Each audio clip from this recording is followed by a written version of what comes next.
Hello everyone, welcome to another video. Thank you for stopping by. Today we will be discussing several Colt weapon systems implemented into Fallout 4 via mods.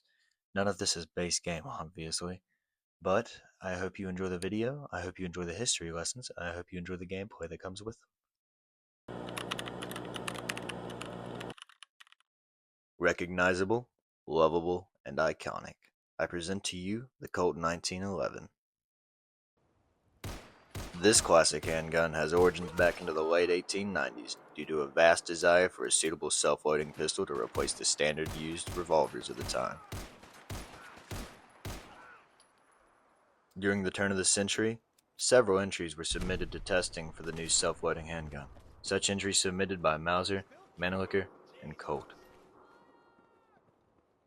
Following tests during 1904, Colonel John T. Thompson stated that the new pistol should be no less than that .45 caliber and preferred at semi-automatic operation. After extensive testing, several cancellations and withdrawals, only two remained in competition: the Savage and the Colt.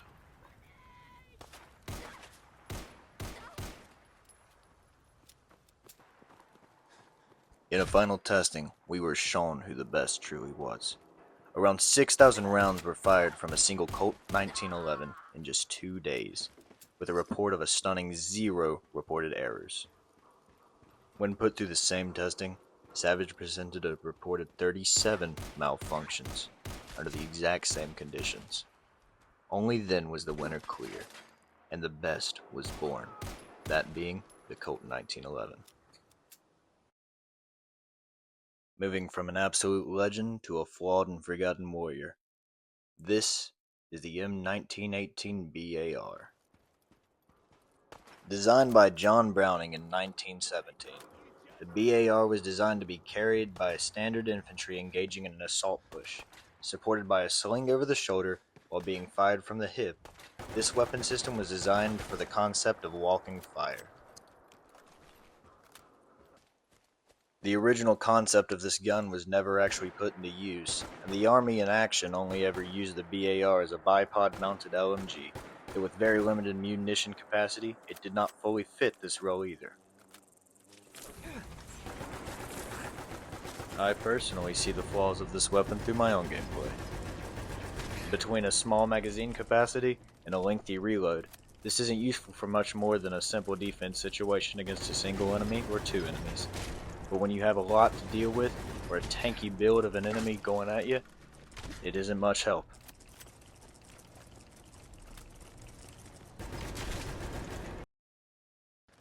Now let's talk about some real craftsmanship and style. Introducing the Colt Python. With a smooth trigger pull, tight cylinder lockup, and exceptional accuracy, the Python is not quite as, but almost as legendary as the previous 1911. If the 1911 wasn't proof enough for you, the Python certainly reinforces the idea that Colt always knew how to make a hell of a handgun.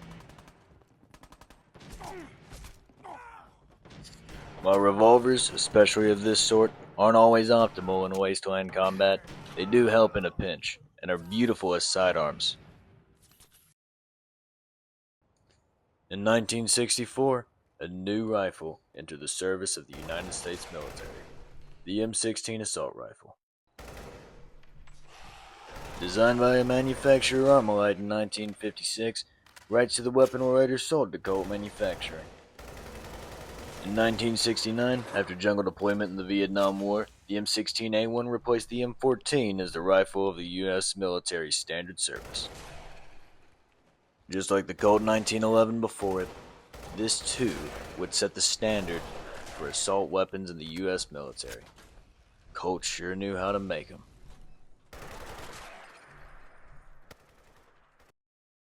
Now here's something interesting for you.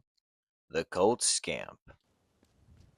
Conceived in 1969 as a replacement for the aging M1911, a singular model was built in 1971.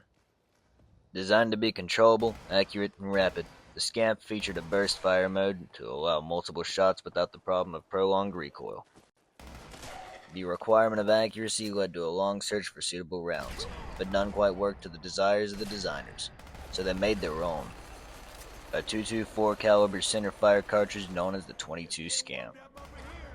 While the few to test the weapon left only positive reviews, the Scamp simply wasn't needed or desired by the government at the time. This ghost, as I've grown to call it, would have done quite well if only produced at a better time.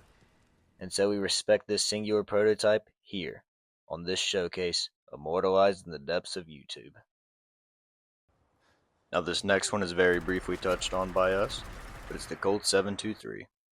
The 723 is a transitional 5.56 carbine developed in the mid-80s, famous for its use in the Delta Force operations in Panama and Somalia, to bridge the gap between the M16 and the modern M4A1.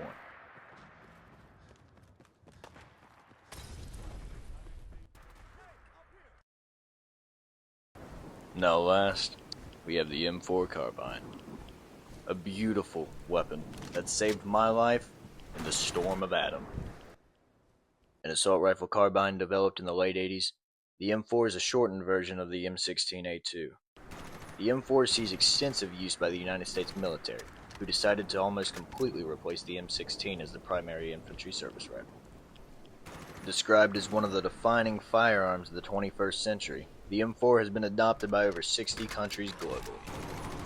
Though, as always, the world craved progress, greedily hungering for advancement. And so, a new project was born, the Next Generation Squad Weapon Program. And so you would think, as every program before, the Colt would participate. Maybe not win, but at least be present. But surprisingly, it had no presence in this project. No attempt to continue its legacy. And so, Sig Sauer won with the MCX Spear. This here marks the end of the long line of superiority that Colt held over the assault rifle programs of the United States military. The future of warfare is advancing, and it's leaving the legend of Colt behind. It can't be said for sure what's to come in the ever-changing weapon industry, especially in such volatile times as these. But we never would have made it this far without those outdated legends. So hats off to Colt for 171 years of service. Service to freedom.